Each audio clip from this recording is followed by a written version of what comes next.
Leonardo Cortázar será extraditado desde Panamá. Así lo decidió la justicia de ese país y el gobierno ecuatoriano pide que sea devuelto la próxima semana. Él es uno de los personajes de la foto en la piscina de Javier Jordán en Miami. La compra y venta de autos usados se reactiva. La ANT vuelve a expedir los certificados vehiculares que son indispensables para este trámite. El gobierno afirma que paulatinamente se retomarán los demás servicios. La canciller colombiana confirmó que hay negociaciones e incluso una propuesta para levantar, al menos parcialmente, la guerra de aranceles. La Cancillería ecuatoriana guarda silencio. Un análisis de Ecuador chequea demuestra que los ecuatorianos ocupan los primeros lugares entre los detenidos en estados como Minnesota y Massachusetts, pese a que su población es mucho menor a la de otras nacionalidades. Falleció en Guayaquil Monseñor Antonio Arregui. El clérigo español fue obispo auxiliar de Quito, obispo de Ibarra, arzobispo de Guayaquil y presidente de la Conferencia Episcopal Ecuatoriana. La Asamblea aprobó la ley para la atención integral del cáncer, que obligará al Estado a brindar atención oportuna y tratamientos adecuados. Colectivos aplauden la iniciativa, pero esperan que la norma esté acompañada de los recursos para ser aplicable. Universidad Católica debutará en la Copa Libertadores ante Juventud Las Piedras en Uruguay. Será el primer equipo ecuatoriano en jugar un partido oficial este año. La información más destacada de este jueves aquí en Televistazo Estelar. Amigos, muy buenas noches y bienvenidos. Estamos en vivo también por ecuavisa.com, nuestra app Ecuavisa Play. Nos pueden ver desde cualquier dispositivo móvil a escala nacional. Iniciamos contándoles que la justicia panameña se pronunció a favor de la extradición de Leonardo Cortázar, implicado en una red de delincuencia organizada que operó en contratos de empresas eléctricas ecuatorianas, en el caso Encuentro. Por este proceso ya fue sentenciado el cuñado del expresidente de la República, Guillermo Lasso. Fabiola Santana en el siguiente reportaje detalla el trámite. Luz verde para la extradición de Leonardo Cortázar a Ecuador. Lo confirmó en sus redes sociales el ministro del Interior, John Reinberg. Gracias a la cooperación internacional y al trabajo firme de nuestra policía e Interpol, se aprobó la extradición activa desde Panamá de Leonardo Héctor Cortázar Arcos. En los próximos días llegará al país. Ecuavisa conoció que la audiencia se produjo semanas atrás y este miércoles la justicia panameña tomó su decisión y dio un plazo de 30 días para ejecutar la extradición. Sin embargo, la Interpol ecuatoriana envió una propuesta para acortar esos plazos y que su envío al Ecuador sea la próxima semana. Leonardo Cortázar estuvo prófugo desde 2023 tras ser procesado en el caso Encuentro. En 2024 se difundió la orden de Interpol en su contra y en marzo de 2025 fue capturado en la lujosa mansión en la que vivía en Panamá. A su llegada será enviado a la cárcel del Encuentro. Además, enfrentará el juicio al igual que Danilo Carrera, cuñado del expresidente Guillermo Lasso, y el exgerente de CENEL, Antonio Icaza, quienes fueron sentenciados a 10 y 9 años por delincuencia organizada. No tiene ningún documento para llevar a aprehensión. Leonardo Cortázar ha estado involucrado en otros escándalos. En noviembre de 2022 fue detenido en el aeropuerto luego de que Fernando Villavicencio denunciara amenazas, pero no se le formuló cargos. Aparece en la foto denominada Los Tetones de la Piscina de Miami, junto a los prófugos Javier Jordán y Ronnie Aliaga.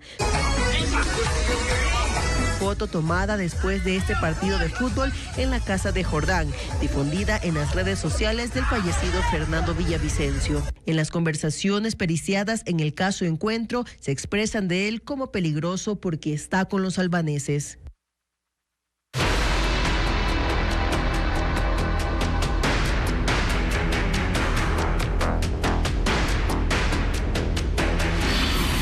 ANT. ¿Existe un plan? La Agencia Nacional de Tránsito habilitará los servicios de forma progresiva durante la transición. El ministro de Infraestructura y Transporte, Roberto Luque, señaló que la emisión de certificados para compra y venta de vehículos ya fue habilitada. Paul Romero con más información. Yo creo que los 30 días son razonables para poder abrir la agencia. Lo ratificó esta mañana el ministro de Infraestructura y Transporte, Roberto Luque, en contacto directo. Desde el 30 de enero, la ANT suspendió la atención al público tras el allanamiento a sus instalaciones principales en Quito y en otras jurisdicciones por denuncias de corrupción. Al gobierno le queda 24 días para restablecer el servicio total en la agencia. Según Luque, en el periodo de transición se habilitará de forma progresiva los servicios para evitar la acumulación de trámites. Por ejemplo, hoy el certificado único vehicular, que es un trámite para hacer la compra y venta de vehículos, está vigente y se lo puede utilizar. Lo que sí vamos a hacer es restringir ciertos usuarios que han generado problemas y eso lo vamos viendo con la base de datos cómo va ocurriendo. Así, la comercialización de vehículos usados se mantiene. Con la designación del nuevo director ejecutivo de la ANT, Luis Darío Villacrés, y la contratación de auditorías externas, se buscará la protección de datos e implementación de un nuevo sistema en la agencia, explicó el ministro. Justifica la paralización que estamos teniendo, porque evidentemente si es que el sistema sigue andando, lo que sigue pasando es que se siguen vulnerando la base de datos y se siguen haciendo estos errores y nunca va a acabar. Entonces, hoy lo que estamos haciendo es diagnosticando en qué estado está la base de datos y qué nos permite hacer. Dijo que el gobierno depurará la nómina de funcionarios de la ANT y que solicitó la intervención de la Unidad de Análisis Financiero y Económico UAFE para que revise las cuentas y patrimonios. Además, que la Contraloría audite los contratos de la anterior administración.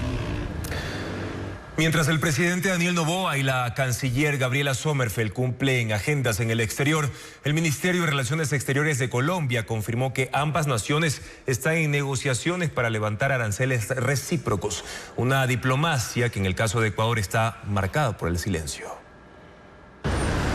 La promesa de un Ecuador abierto al mundo contrasta hoy con una Cancillería que guarda silencio.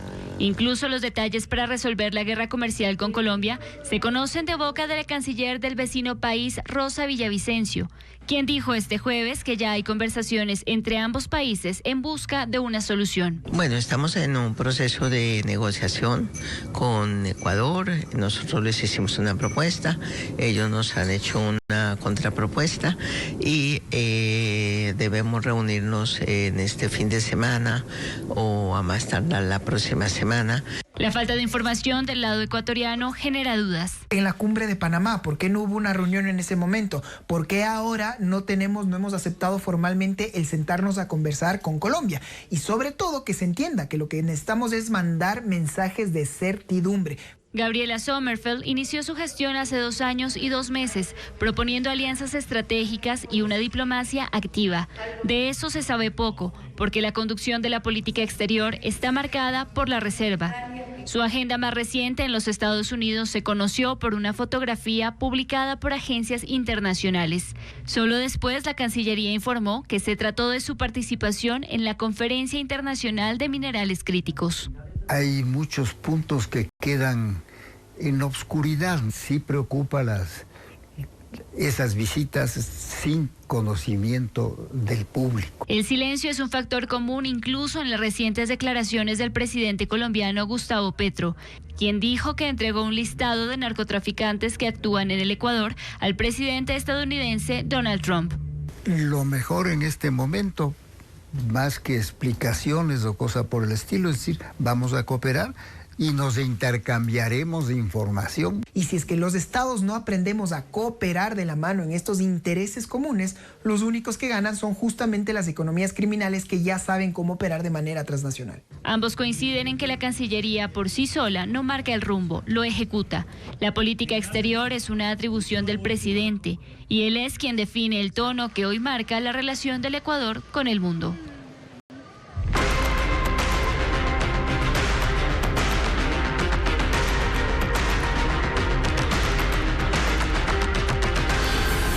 Juicio político. Godoy suma críticas. En el segundo día de comparecencias dentro del juicio político en contra del presidente del Consejo de la Judicatura, participaron 2 testigos quienes insistieron en las dudas sobre la administración de Mario Godoy.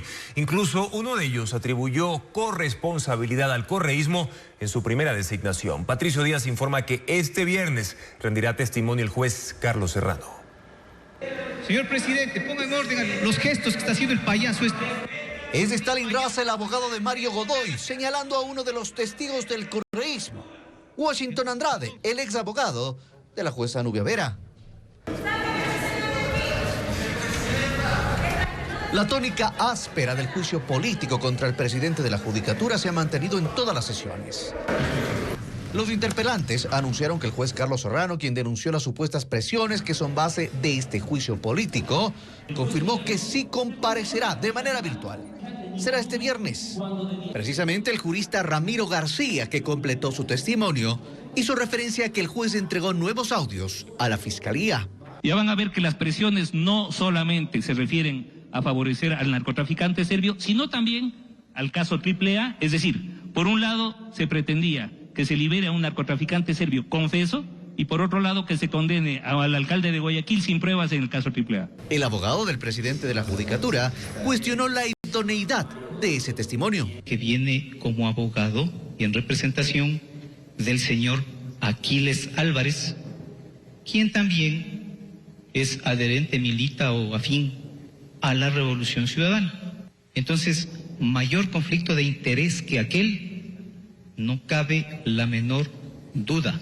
El segundo testigo fue el ex legislador de Construye, Jorge Peñafiel, quien presentó un juicio político contra Godoy en 2024, que no fue calificado en ese tiempo por una mayoría afín al oficialismo, pero también recordó que en la primera designación de Godoy como presidente de la Judicatura intervino el correísmo.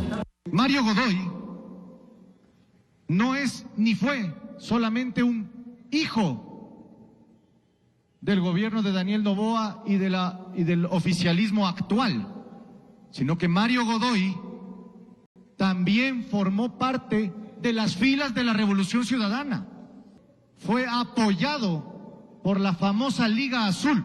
O se olvidan o nos olvidamos. El correísmo no hizo mayor referencia al tema. Más bien el oficialismo trató de deslindarse de no haber dado paso al primer juicio. Yo no tengo ninguna vinculación con ninguna tienda política y obviamente tampoco lo hubiera podido ejercer el cargo que estoy si hubiera tenido alguna vinculación política. La sesión se suspendió por un pleno previsto en la tarde.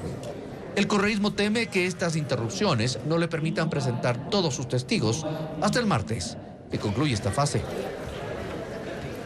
Y la Corporación Participación Ciudadana de Ecuador y el Instituto de Estudios Comparados de Argentina se pronuncian ante la crisis judicial que enfrenta el país y llaman a la Asamblea Nacional a censurar y destituir al presidente del Consejo de la Judicatura, Mario Godoy, y critican que el concurso para fiscal general del Estado esté atravesado por el crimen organizado.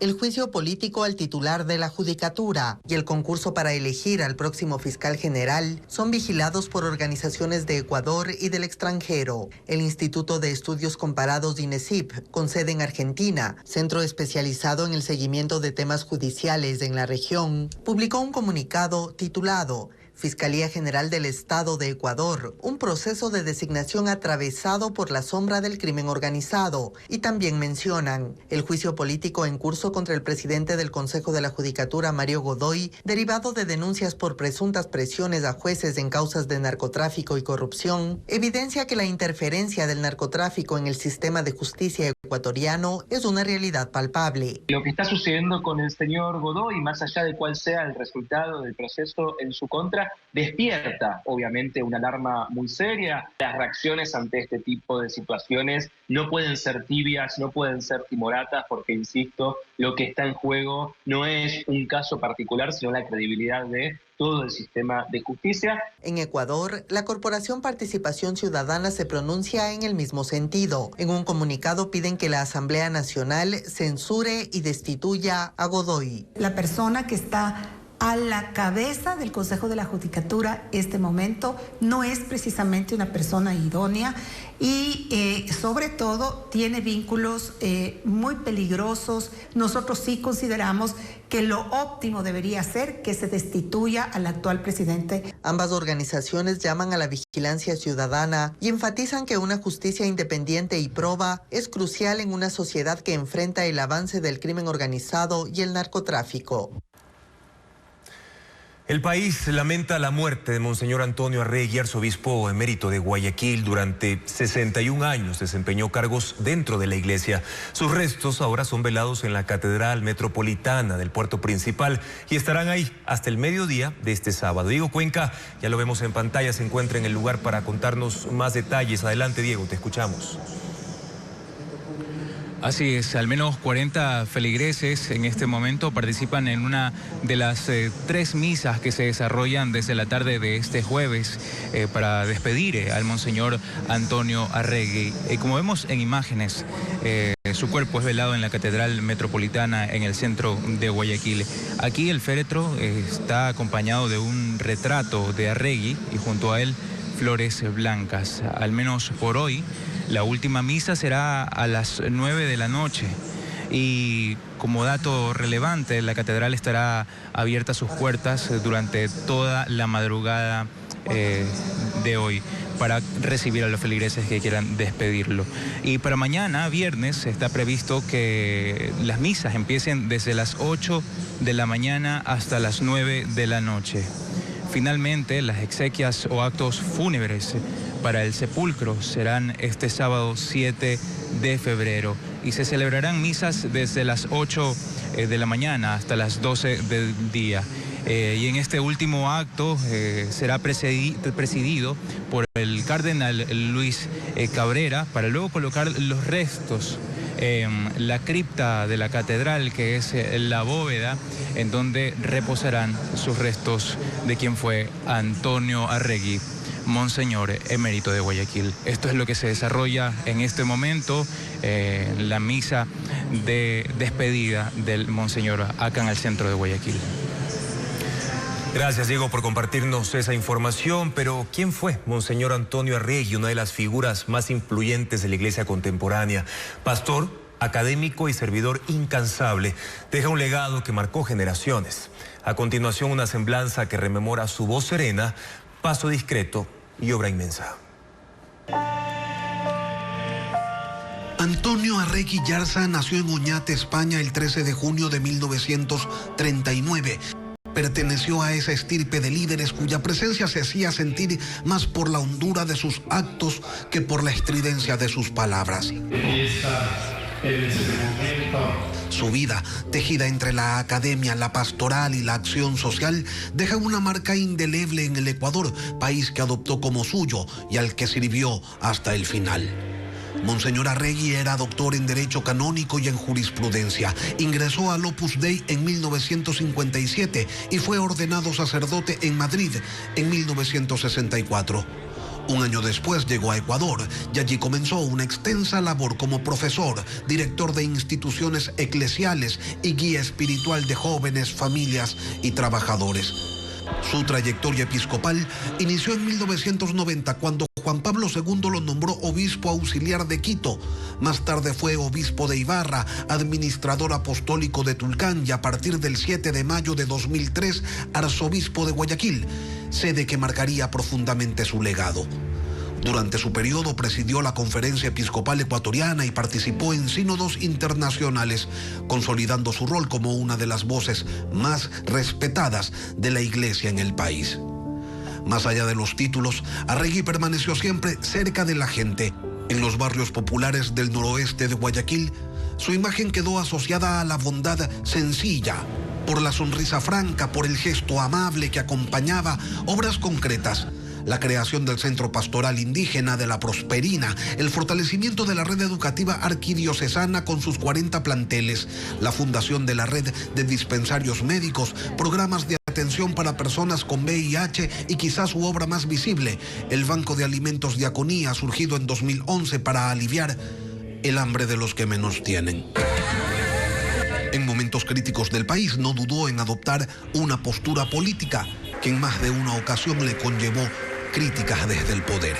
La renuncia a su cargo como arzobispo de Guayaquil fue aceptada por el Papa Francisco en 2015, tras cumplir la edad canónica, pero su influencia se mantuvo viva. En obras sociales, en escuelas que siguen educando, en dispensarios que aún atienden, en comunidades que recuerdan su amabilidad y liderazgo sereno. Monseñor Antonio Arregui se ha ido, pero deja un legado que no necesita monumentos porque está inscrito en las obras que impulsó y en el corazón de quienes encontraron en él al guía cercano, íntegro y profundamente humano.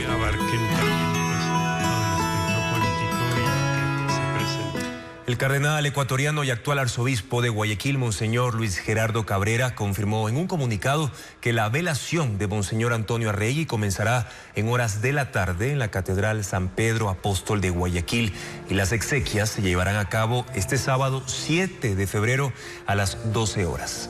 Paz en su tumba. Continuamos con más información. La Asamblea Nacional aprobó por amplia mayoría una ley que establece nuevos derechos para pacientes y sobrevivientes de cáncer. La norma busca garantizar terapias gratuitas, estabilidad laboral y acceso a fármacos en un país con más de 30.000 nuevos casos cada año. Joel Vanegas profundiza en los principales puntos de este proyecto. Con el toque de la campana por la conmemoración del Día Mundial contra el Cáncer el 4 de febrero, la Asamblea Nacional aprobó la Ley Orgánica para la Atención Integral del Cáncer. El proyecto, que busca fortalecer las políticas públicas para prevenir, tratar e investigar la enfermedad, además de reducir la morbilidad y mortalidad por cáncer en el país, fue aprobado con 142 votos de 144 asambleístas presentes. Uno de los ejes de la ley es proteger a las personas recuperadas de cáncer. La norma prohíbe que sean discriminadas por su historial médico al acceder a contratos públicos o privados, como seguros, créditos o servicios financieros. Las personas con cáncer tendrán estabilidad laboral reforzada. Esto significa que no podrán ser despedidos por su enfermedad. La misma protección se aplicará para cuidadores o sustitutos de pacientes con cáncer, cuando la persona enferma no pueda valerse por sí misma. La ley garantiza que los pacientes reciban atención integral y gratuita. El Estado estará obligado a proveer medicamentos, terapias, cirugías y demás tecnologías de manera continua y oportuna.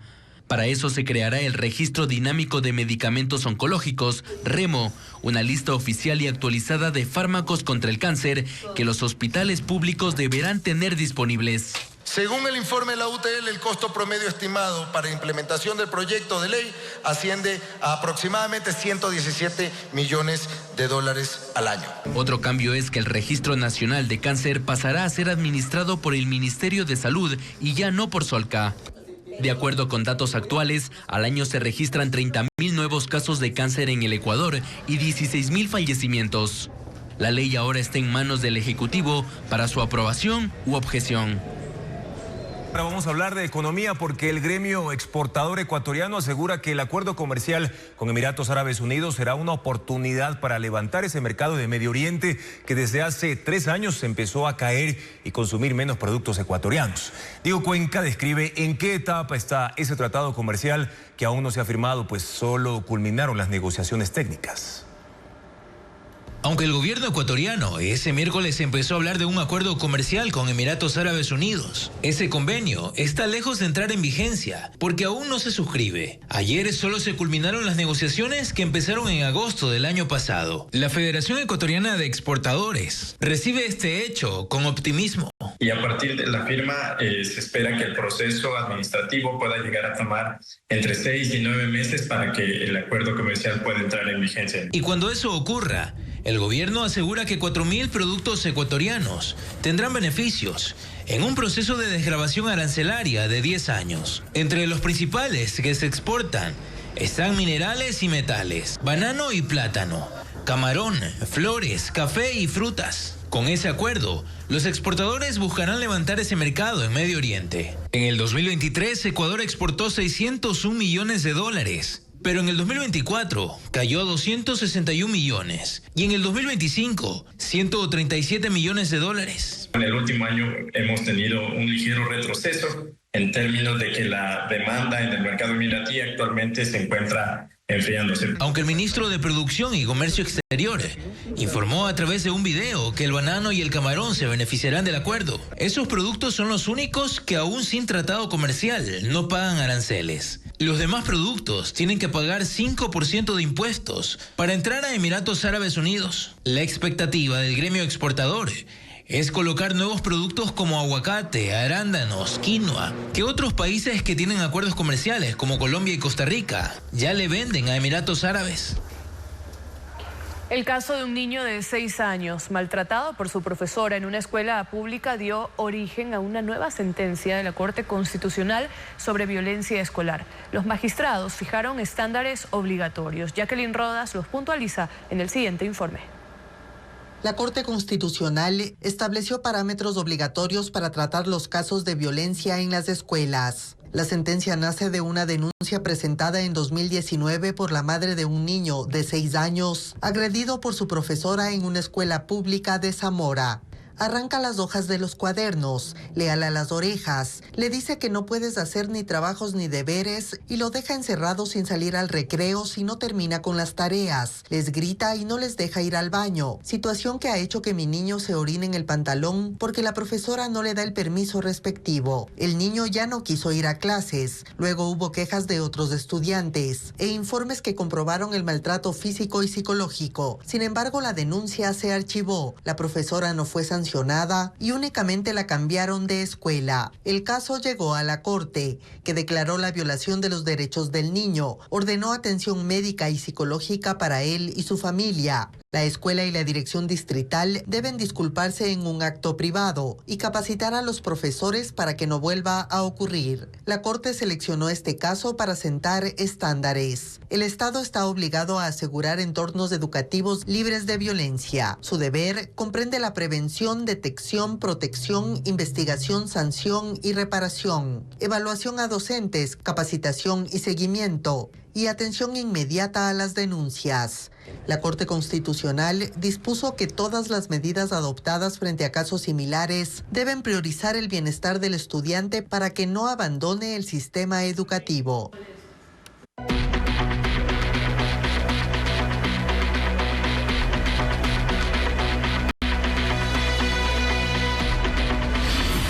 Ecuatorianos, su realidad en Estados Unidos. El número de ecuatorianos detenidos en las redadas de ICE ha ido creciendo, según revelan cifras oficiales en Estados Unidos, analizadas por Ecuador Chequea. La conclusión es que los compatriotas se han convertido en uno de los principales objetivos de los operativos. De hecho, en Minnesota, 1 de cada 4 capturados es ecuatoriano. Estefanía Arias con el informe.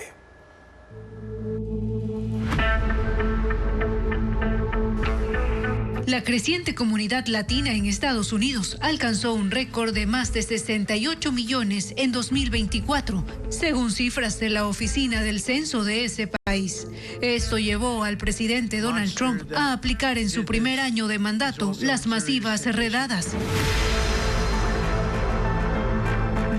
Y los ecuatorianos parecen ser uno de los principales objetivos de esta política. De hecho, Ecuador entró al listado de los 10 países con más detenciones migratorias en ese país, ocupando el puesto 8. Un estudio realizado por Ecuador Chequea a las cifras oficiales confirman que 2025 fue el año más intenso en actividad migratoria registrada en Estados Unidos, siendo junio el mes con más detenciones de ecuatorianos, 934. Pero ¿en cuáles estados se ha dado más este escenario? La lista la encabeza New York. De 2023 a 2025, 4.159 ecuatorianos fueron detenidos. Le sigue New Jersey con 1.515 en ese mismo periodo, Minnesota 750 y Massachusetts con 689. Pero el estudio de Ecuador Chequea tiene otro hallazgo. Los ecuatorianos están sobrerepresentados, es decir, son detenidos por ICE con mayor frecuencia que comunidades migrantes numéricamente más grandes. En Minnesota, estado que ahora es blanco de críticas por cómo opera ICE, tiene 6.000 ecuatorianos indocumentados. Esta comunidad representa cerca del 26% de las detenciones. La conclusión es que en ese territorio son capturados aproximadamente 4,3 veces más ecuatorianos de los que estadísticamente deberían ser. El caso más alto está en Massachusetts, donde han arrestado 5,7 veces más ecuatorianos de los que correspondería. En ese estado, aun cuando la presencia ecuatoriana era mínima hasta el 2024, las detenciones se dispararon abruptamente en 2025. Pasaron de 97 detenciones a 560 en un solo año. Además, Ecuador es la segunda nacionalidad después de México con más detenciones. Este fenómeno se concentra en el corredor New York, New Jersey, Pensilvania y Massachusetts. Así, Ecuador ha ido escalando en las estadísticas migratorias sin que se conozca públicamente a qué se debe este cambio. El presidente de Estados Unidos, Donald Trump, modera el tono respecto a su política migratoria, asegurando que podría usar un toque más suave respecto a estas redadas. Sin embargo, resaltó que continuarán expulsando a quienes ingresaron ilegalmente al país. Ante el repudio social que causaron las imágenes de la muerte de los manifestantes René Good y Alex Pretty por disparos de agentes de ICE, Donald Trump busca bajar la tensión. Durante una entrevista con NBC News, al ser preguntado sobre las elecciones a futuro tras lo ocurrido en Minnesota, el presidente Donald Trump respondió: Aprendí que quizás nos vendría bien un toque más suave, pero aún así hay que ser firmes. Que si bien ha tenido buenas conversaciones con el gobernador de Minnesota y el alcalde de Minneapolis, las deportaciones continuarán. Son delincuentes realmente duros. Habrá operaciones dirigidas a objetivos específicos, pero cada vez con menos uniformados de ICE y de la patrulla fronteriza. 700 uniformados se han ido ya y la idea es ir reduciendo más esa presencia. De los 2.300 que quedan actualmente, a unos 150. Con Cuba, con Irán, con todos los pueblos.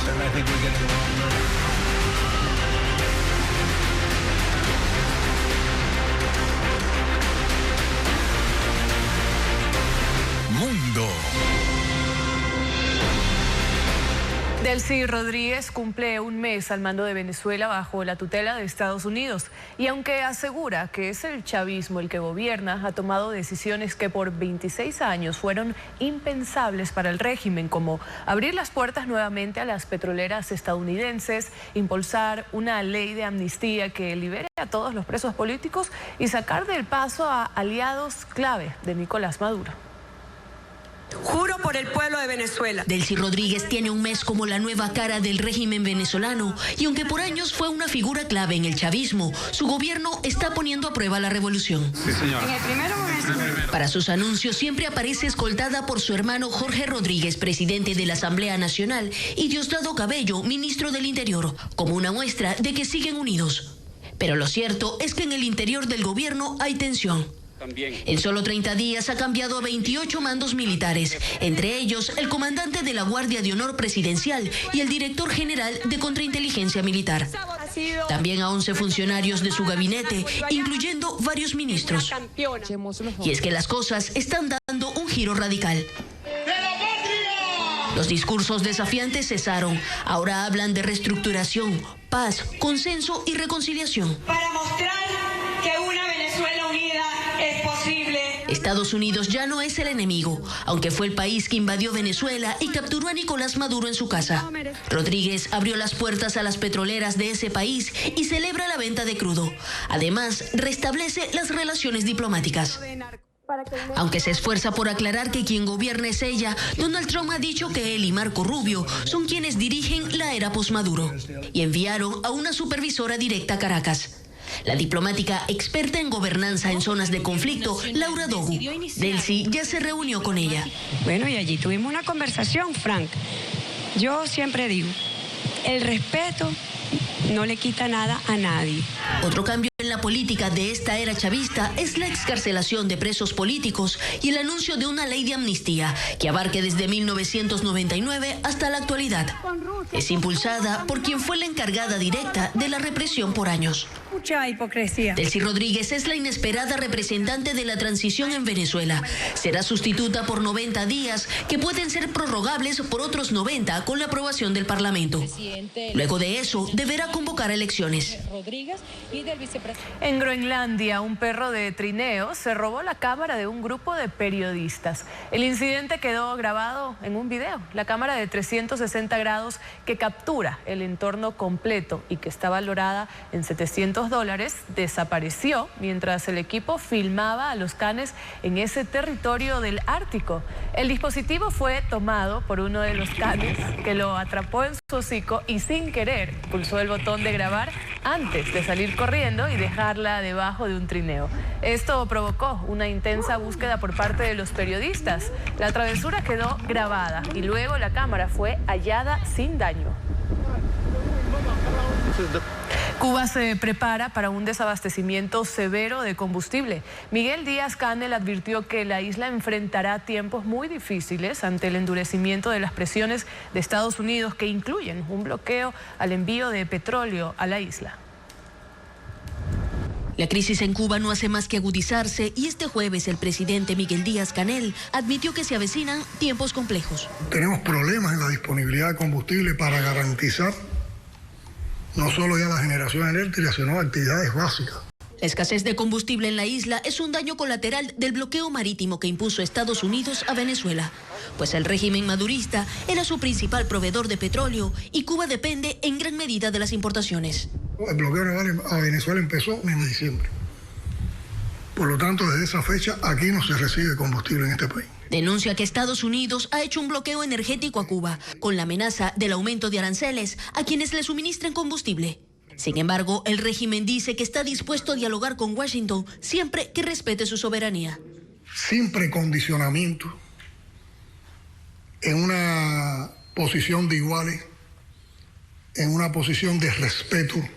Para el pueblo cubano, la nueva crisis se traduce en más apagones, la posible paralización del transporte, escasez de gas doméstico y fallas en la ya golpeada cadena de suministros de alimentos. La tormenta Leonardo golpea con fuerza a España, Portugal y Marruecos, provocando severas inundaciones. Equipos de emergencia de los tres países han evacuado a miles de residentes de comunidades cercanas a los ríos. Hasta el momento se reporta un fallecido. Las lluvias torrenciales de la tormenta Leonardo azotaron la región de Andalucía en el sur de España, causando inundaciones que cortaron carreteras y paralizaron temporalmente el servicio de trenes. Las clases fueron suspendidas y más de 4.000 personas fueron evacuadas, incluyendo un grupo que se refugió en un edificio abandonado. Mientras que en Málaga los rescatistas buscan a una mujer que fue arrastrada por la corriente de un río cuando intentaba rescatar a su perro. Pero el temporal también causa estragos en Portugal. Ahí el río Sado se desbordó y el agua alcanzó los 2 metros de altura en algunas calles. Las intensas lluvias causaron deslizamientos de tierra y uno de ellos provocó la muerte de una persona. En Marruecos la situación es similar. Las inundaciones por Leonardo llevaron a las autoridades a evacuar a más de 140.000 personas, incluyendo al 90% de los habitantes de una comunidad. La mayoría son residentes de zonas cercanas a los ríos que se están desbordando. Las intensas lluvias pusieron fin a una sequía de 7 años en 15 países, pero han desbordado algunas presas y dañado los cultivos. La alerta meteorológica se mantiene en el estrecho de Gibraltar y en la península ibérica, pues la tormenta Leonardo aún no termina. Continuamos con más noticias. Un juez civil dispuso reformas internas a la ANT para que permita evaluaciones psicosensométricas y exámenes teóricos a personas con autismo, requisitos hasta ahora excluidos para poder obtener una licencia tipo B. Esto facilita el permiso de conducción a quienes tienen estos problemas, como lo informa Fabiola Santana.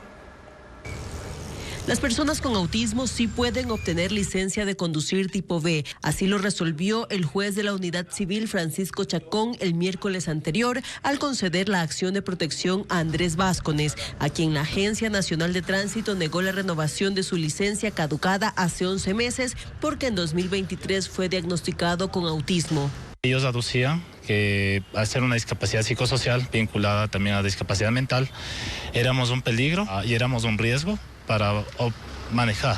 El juez ordenó a la ANT que, si el el peticionario ha pasado la evaluación psicosensométrica y los exámenes teóricos, se le entrega la licencia tipo B. Haga reformas internas para permitir esas pruebas a personas autistas. Capacite a su personal mediante el CONADIS sobre este espectro y difunda por sus canales la sentencia y el curso. Con esta acción de protección muchas personas finalmente podrán acceder, que las escuelas de conducción les den la oportunidad de seguir el curso. Lastimosamente muchas de las personas autistas acudieron a tramitadores. Una vez que el juez notifique por escrito, la agencia tendrá 20 días para cumplir la sentencia, sin importar que sus abogados apelaron la decisión. El juez civil sustentó su resolución en los informes del Ministerio de Salud y del CONADIS. El primero explica que la superación de las evaluaciones es evidencia de que la persona es capaz de conducir independientemente de cualquier diagnóstico clínico. No hay condición médica, psiquiátrica ni jurídica que determinen una discriminación o un trato no igualitario para las personas autistas. El precedente judicial beneficiará a 150,000 personas autistas en Ecuador. En Guayaquil, un empresario y su contador fueron asesinados este jueves. Además, una falsa alarma de bomba paralizó el tránsito en zonas aledañas al terminal terrestre. Merlin Ochoa amplia la información sobre estos hechos. A las 9:32 de la mañana en Urdesa Norte, un doble crimen se ejecutó con precisión. En este vehículo color plomo fueron asesinados a tiros el empresario Trevor Harding y su contador Ángel Merchán. Según un informe preliminar de la policía, ambas víctimas estaban vinculadas a la empresa de seguridad Security Max. El ataque quedó grabado en cámaras de seguridad. Un hombre con chaleco naranja permanecía en la calle con un celular. Al ver llegar el vehículo, corrió hacia él y disparó directamente al conductor. Luego rodeó el auto y remató a la segunda víctima. El cuerpo del empresario quedó tendido en la calzada. El sicario huyó en una motocicleta que lo esperaba en las inmediaciones. Ambos fallecidos fueron denunciados por estafa en junio del año pasado.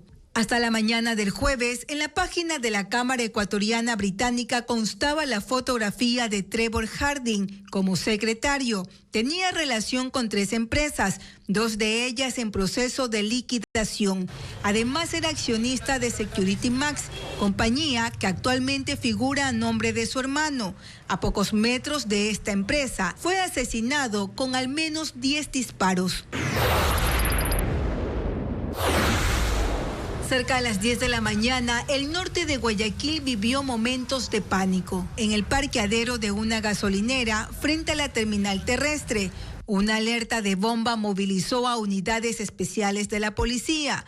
Una camioneta con una mochila en el balde activó el protocolo y obligó al cierre parcial de la avenida Benjamín Rosales. La alerta provocó congestión vehicular, la suspensión de la atención en la gasolinera y por varios minutos la paralización del servicio de la Metrovía. Tras más de 1 hora y media de inspecciones, el Grupo de Intervención y Rescate confirmó que se trató de una falsa alarma. Desde las 11:30, la circulación vehicular volvió a la normalidad. Valdés en la sala de espera, baños fuera de servicio y exámenes que no se llevan a cabo. Marcan el escenario en el hospital del Día del IES en Macas, donde se acumulan quejas por falta de medicamentos, escasez de insumos y deficiencias en cuanto a la alimentación hospitalaria. Johanna Duche nos muestra más de esta realidad. Cada vez que llueve, el Hospital del Día del Instituto Ecuatoriano de Seguridad Social en Macas deja al descubierto su deterioro. En la sala de espera, recipientes improvisados intentan contener el agua que se filtra desde un techo vencido. El cielo raso se desprende, la humedad se extiende por las paredes y en los baños un par de rótulos pegados en las puertas confirman otra falla. Son condiciones que acompañan la atención diaria de este establecimiento encargado de atender a 27.574 afiliados de Morona Santiago. Los pacientes acumulan quejas por la falta de medicamentos básicos como omeprazol e insulinas y por la escasez de insumos esenciales para cirugías como bisturíes y gasas. A esto se suma la suspensión de servicios clave. El área de imagenología no está atendiendo. Ya tenía que hacer una resonancia nuevamente magnética, cosa que no hay espacio. Me tocó hacer por cuenta propia en la ciudad del Puyo. Y la lista sigue. Desde hace 2 años, este centro ya no brinda el servicio de hospitalización y solo mantiene a los pacientes en observación hasta por 48 horas, para quienes tampoco hay servicio de alimentación. No vamos a morir por enfermedad, sino por hambre.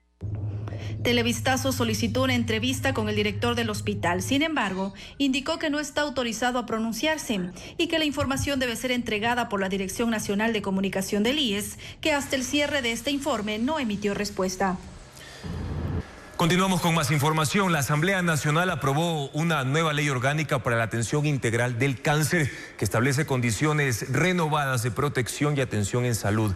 La normativa garantiza tratamiento completo y gratuito. Además, otorga estabilidad laboral a quienes padecen la enfermedad y crea el registro dinámico de medicamentos para asegurar continuo acceso a fármacos y tratamientos modernos. La normativa ahora deberá ser aprobada por el Ejecutivo. Y esta decisión de aprobar esta ley ha sido bien recibida por Solca y fundaciones que acompañan a pacientes con esa enfermedad. Sin embargo, subrayan que el reto principal radica en asegurar su financiamiento y aplicación efectiva en un sistema de salud en el que miles de usuarios enfrentan diariamente obstáculos para recibir tratamientos oportunos. Los detalles a continuación. La aprobación de la Ley Orgánica para la Atención Integral del Cáncer genera reacciones mayoritariamente favorables, pero con un llamado común, que el Estado garantice su aplicación. Organizaciones como la Fundación Fuerza Rosa, dedicada al acompañamiento emocional de personas con cáncer, expresa su respaldo a la norma, así como Solca, institución que atiende a miles de pacientes en el país y que calificó la ley como un avance necesario.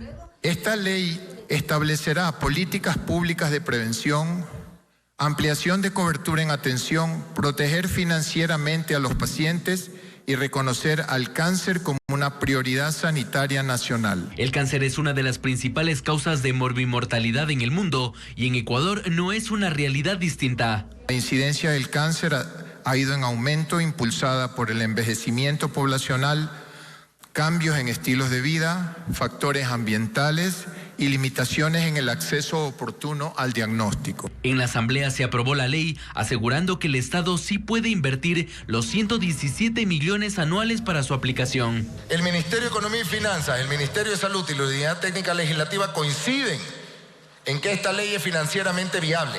Más allá del financiamiento, expertos advierten que la ley debe priorizar una atención oportuna. Quienes enfrentan el cáncer no solo luchan contra la enfermedad, sino también contra el miedo, la afectación económica, el impacto familiar y con las dificultades del propio sistema de salud. Estoy 4 días seguidos viniendo acá por un turno de ginecología para mi mamá. Mi mamá tiene cáncer, tiene metástasis. No les importa.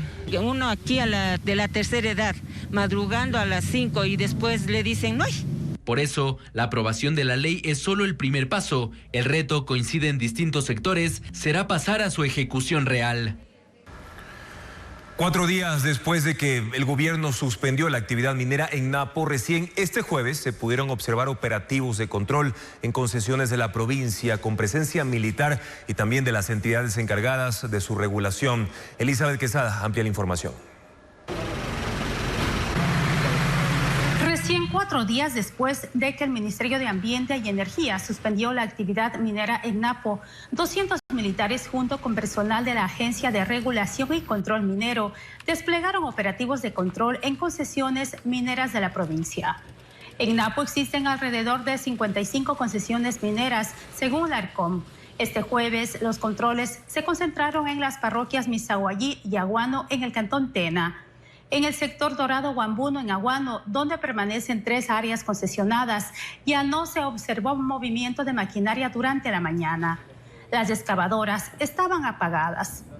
En la zona se evidenció el río Guambuno, afluente del Napo, con agua turbia, árboles arrancados de raíz y rastros de combustible sobre el suelo. Al momento se encuentra la población con todas sus actividades de manera normal.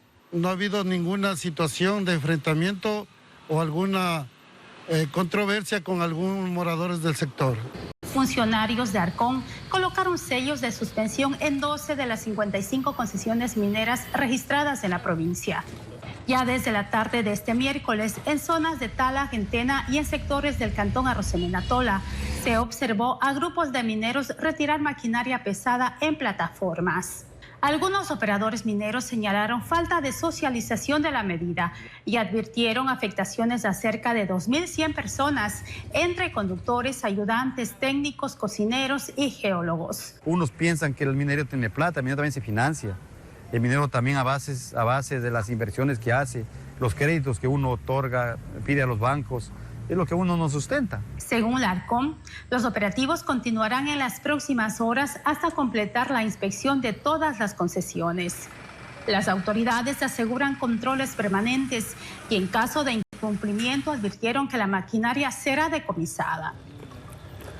Y precisamente las Fuerzas Armadas ya levantaron alertas ante posibles desplazamientos de los mineros ilegales por la suspensión indefinida de toda actividad minera en Napo y en plantas de beneficio tanto en Loja como en la provincia de El Oro. Paul Romero con más detalles de esta advertencia. La suspensión indefinida de la actividad minera metálica y no metálica en la provincia de Napo y en aproximadamente 80 plantas de beneficio en El Oro y Loja levantó alertas de desplazamiento a nuevas zonas de extracción. Informes de inteligencia del bloque de seguridad señalan posibles complicaciones en Esmeraldas, Carchi, Imbabura, Bolívar, Azuay, Sucumbíos, Orellana, provincias en las que existe minería ilegal, a las que según las alertas se desplazarían de las zonas intervenidas por el Ministerio de Ambiente y Energía. Solo en Napo existe alrededor de 153 concesiones mineras a empresas privadas y personas naturales. Algunos sectores fueron tomados por grupos armados que controlan la extracción de minerales, según el colectivo ambientalista Napo Ama la Vida. Ante posibles desplazamientos de mineros ilegales a otros sectores, las operaciones militares se mantienen y en los focos más críticos se intensificaron para cerrar los accesos a las zonas de explotación. Por ejemplo, el cantón Ponce Enríquez en Azuay. Este jueves militares destruyeron maquinaria e inhabilitaron campamentos en los sectores de El Carmen de Pijili y Santa Marta. Dinamitaron 4 excavadoras y una bocamina. Decomisaron 3 motobombas, 3 motores de succión de agua, 50 galones de diésel y 4 clasificadoras de material aurífero. Según la Agencia de Regulación y Control Minero, en 16 provincias existen puntos críticos de minería ilegal, en alerta por posibles desplazamientos. Esta mañana la policía y la fiscalía intervinieron en el edificio administrativo del Cuerpo de Bomberos de Riobamba como parte de una investigación por presunto peculado. Durante el operativo se incautaron computadores, escrituras públicas y documentación que data del año 2022. No fue una mañana habitual en el edificio administrativo del Cuerpo de Bomberos de Riobamba. La Fiscalía y la Policía Judicial ingresaron al inmueble con apoyo del Grupo de Operaciones Especiales. Unos 20 agentes rodearon el inmueble. En su cuenta de X, Fiscalía anunció que se trató de 3 allanamientos simultáneos, tanto en oficinas como en domicilios de funcionarios, como parte de una investigación por peculado. La entidad detalló además que durante las diligencias se incautaron computadoras, escrituras públicas y documentación correspondiente al periodo 2022-2025. El concejal de Riobamba, Carlos Aulla, se pronunció sobre el caso y lo vinculó con una denuncia que junto a otro grupo de concejales presentó ante la Fiscalía por presuntas irregularidades en la administración del Cuerpo de Bomberos. Nosotros hemos presentado documentación que nos llamó la atención sobre el tema de algunos manejos de recursos públicos transferidos a cuentas privadas, donde se manejaban algunos temas de tiquetes aéreos, algunos temas de movilizaciones, de viáticos, etcétera. Por su parte, Galo Falconi, concejal que forma parte del Comité de Administración y Planificación del Cuerpo de Bomberos, confirmó que desde enero la Contraloría General del Estado realiza exámenes especiales a la institución relacionados con procesos de compras públicas. El resultado todavía no se tiene. Ellos entiendo que estaban en el proceso de recabar toda la información que ellos consideren necesaria. Hasta el cierre de este informe no se registraron personas detenidas y no hubo un pronunciamiento del comandante del Cuerpo de Bomberos de Riobamba. Y mucha atención con este tema porque 23 provincias de Ecuador fueron declaradas en estado de alerta naranja o amarilla para fortalecer la capacidad de respuesta ante la época invernal. Por incremento de lluvias, el gobierno dispuso alerta naranja en 12 territorios. Específicamente en la costa ecuatoriana estamos hablando de las provincias de Esmeraldas, Santo Domingo de los Áchilas, también Guayas y en el sur la provincia de El Oro, reitero, alerta naranja. En la sierra lo hizo en las provincias de Pichincha, Cotopaxi, Bolívar, Chimborazo y también en la provincia de Azuay. En el caso de la Amazonía ecuatoriana, las provincias en alerta naranja son las siguientes. Ahí las tenemos: Napo, Orellana y también Zamora, Chinchipe. Ahora, bajo alerta amarilla se encuentran 11 provincias. En el caso de la costa hablamos de Manabí, Los Ríos y también Santa Elena. En la sierra, las siguientes provincias: Carchi e Imbabura en la sierra norte del Ecuador, Tungurahua, Cañar y también la provincia de Loja. Y finalmente, en la Amazonía, las provincias declaradas en alerta amarilla son Sucumbíos, Pastaza y también Morona, Santiago. Además, la Secretaría Nacional de Gestión de Riesgos instó a los municipios y a las prefecturas a activar planes de emergencia y prevención. Y sobre este tema les contamos que el paso por la vía Cuenca-Girón Pasaje ya finalmente fue habilitado tras el colapso de un carril provocado por un socavón. La circulación se mantiene de forma pero controlada y por horas mientras continúan los trabajos de contención y se vigila el riesgo de nuevos deslizamientos en ese tramo que conecta a la provincia de Azuay con El Oro. Veamos. Un socavón de al menos 4 metros de ancho se formó el kilómetro 50 en el sector Pichanillas de la vía Cuenca-Girón Pasaje, carretera que conecta a Azuay con El Oro. El hundimiento provocó el colapso de un carril completo. Parte de la estructura cedió y terminó suspendida sobre el vacío. Pese a la magnitud del daño, las autoridades aseguran que la circulación por el otro carril es segura.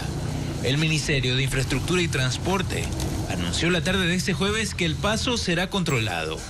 Habilitado desde las 5 de la mañana hasta las 6 de la tarde, los conductores de vehículos livianos que prefieran evitar este tramo para dirigirse hacia El Oro pueden tomar la vía Girón-San Fernando-La Asunción. En el caso de los vehículos pesados, la alternativa es la vía Sud Cochancay-Puerto Inca. Un desvío que suma aproximadamente 5 horas al viaje. Agentes de la Comisión de Tránsito del Ecuador realizan patrullajes permanentes en la zona, atentos ante posibles deslizamientos u otros colapsos. Nuestros vigilantes en lo posible están retirando las piedras. Si es que es más avanzado la situación, coordinan, dan la voz de alerta a través de la Gobernación de la Azuay con el Ministerio de Infraestructura o con los respectivos GATS para que brinden el soporte de maquinaria. El Ministerio de Transporte señaló además que trabaja de manera conjunta con el municipio de Girón para construir un muro de contención en el área del socavón y posteriormente rellenar el tramo afectado. Los agentes de ICE han ganado protagonismo en las redadas desde que el presidente Donald Trump llegó a la Casa Blanca con su política migratoria. De hecho, duplicó su número de oficiales luego que los requisitos para enlistarse cambiaron, con tiempos más cortos en su entrenamiento y perfiles más amplios. ¿Quiénes son los agentes enmascarados y qué capacitación tienen? Estefanía Arias lo detalla. Se han convertido en el rostro de implacables redadas masivas en Estados Unidos. Son los agentes del Servicio de Inmigración y Control de Aduanas, ICE, por sus siglas en inglés, la principal agencia en asuntos migratorios de ese país. Comenzó a operar en 2003, resultado de la reestructuración que ocurrió luego de los atentados terroristas del 11 de septiembre de 2001. Sus agentes operan internamente, es decir, que no están en las fronteras sino en el territorio estadounidense. Su plantilla se duplicó luego de que en agosto de 2025 el gobierno abrió una convocatoria para reclutar más uniformados. Pasó de 10.000 a más de 20.000 oficiales según la página web de ICE. Los requisitos también se modificaron. El tiempo de entrenamiento se acortó a la mitad, de 16 a 8 semanas, y ofrecen cursos virtuales para completar el periodo. Se eliminó el requisito de saber o aprender español. La edad para enlistarse, que era a partir de los 21 años, se bajó a los 18 años y se eliminó el límite de edad. cambios que han provocado críticas en contra de los nuevos agentes y su forma violenta de operar durante las redadas.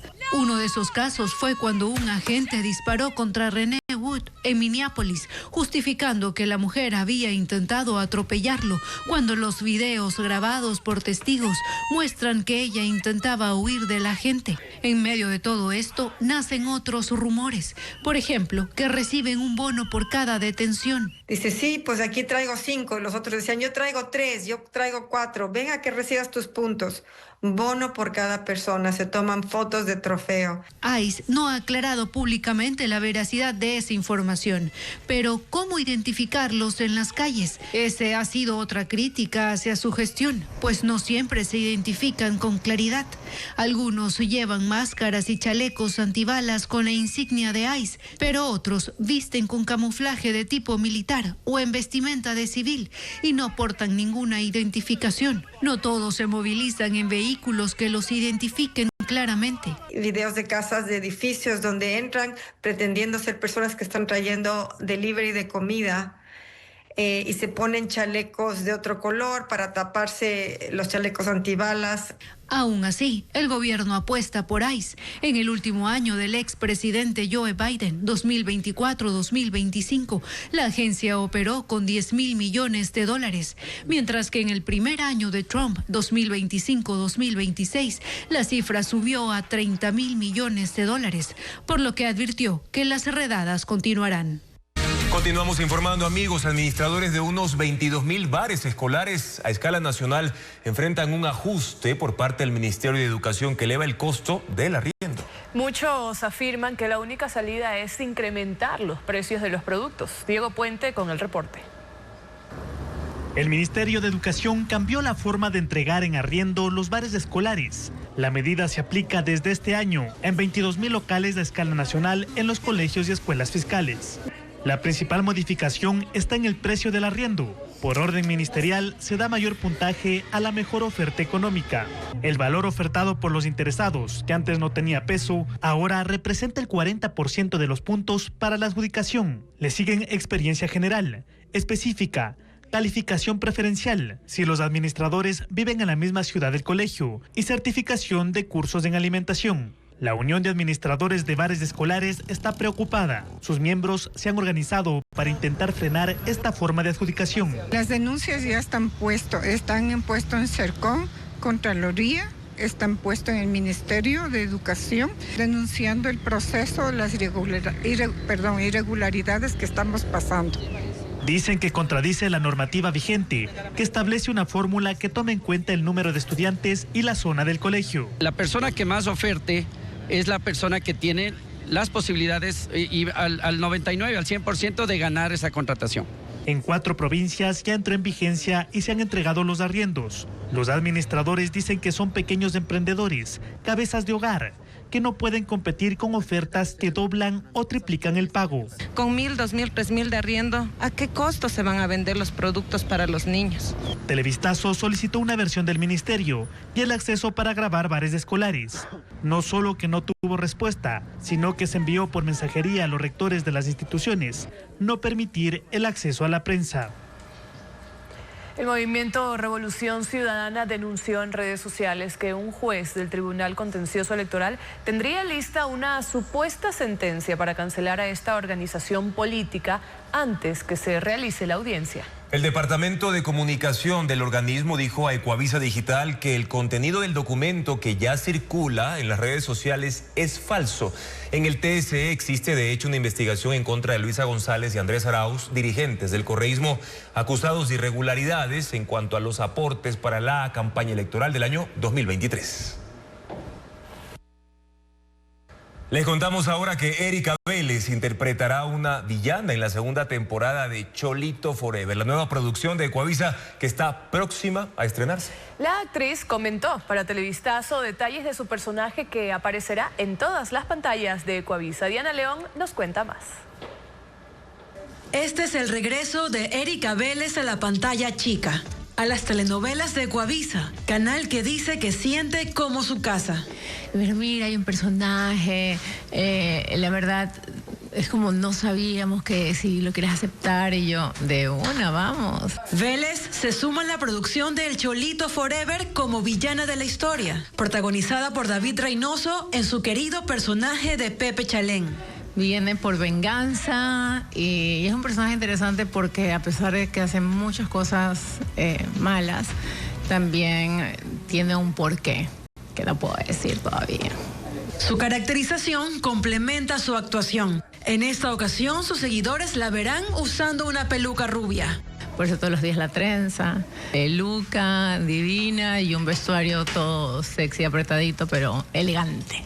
En Ecuavisa, la actriz tuvo un rol estelar en la telenovela juvenil Sin Límites y volvió en 2014 para la comedia Tres Familias. Hace rato no hacía novela y es volver al ritmo, tienes tantas escenas al día, estás de inicio a fin, cambio de vestuario. Erika aparecerá en 20 capítulos de la segunda temporada que se estrenará en 2027.